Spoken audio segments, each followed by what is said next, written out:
ሰላም ወንድሞቼ፣ ሰላማችሁ በክርስቶስ ኢየሱስ ስም ይብዛ። ባለፈው ክፍል 25ን አይተናል። ዛሬ ደግሞ ክፍል 26ን እናያለን። ባለፈው እግዚአብሔር ብቻውን ሰማያትን የፈጠረ እንደሆነ ኢሳይያስ 44 ቁጥር 24 ላይ አይተናል። ሌላ ከእግዚአብሔር ጋር የፈጠሩ ስላሴዎች እንደሌሉ አይተናል። ዛሬም ደግሞ ኢየሱስ ክርስቶስ ጌታና እግዚአብሔር ብቻውን ያለ እርሱ የዓለም ሁሉ ፈጣሪ እንደሆነ ዛሬም እቀጥላለሁ። ስላሴ የሚባል አምላክ የለም። ክፍል 26 አያችኋል። እስቲ እና በመጽሐፍ ቅዱስ ይሁዳ ምዕራፍ 1 ቁጥር 25ን እንመልከት። ብቻውን ለሆነው አምላክና መድኃኒታችን ከዘላለም ሁሉ በፊት አሁንም እስከ ዘላለም ድረስ በጌታችን በኢየሱስ ክርስቶስ ክብርና ግርማ ኃይልም ስልጣንም ይሁን አሜን ይላል። ስንት ለሆነው? አንድ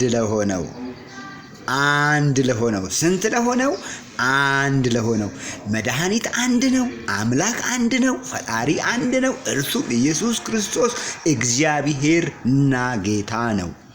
ሌላ እግዚአብሔር የለም። ሌላ መድኃኒት የለም። ሌላ ፈጣሪ የለም። ሌላ አምላክና አባት የሚባል የለም። ኢየሱስ ክርስቶስ አምላክ፣ መድኃኒት፣ አባት፣ ሁሉን ቻይ፣ ሁሉን ገዢ፣ ሕፃን፣ አማኑኤል፣ የዘላለም አባት ከኢየሱስ ክርስቶስ ውጭ መድኃኒትና አምላክ ጌታና ኃያል የሚባል ሌላ ፈጣሪ ውሸት ነው። የለም።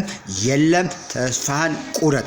ስላሴ ማለት በግመል አንገት ላይ የሚንጠለጠል ቃጭን ነው።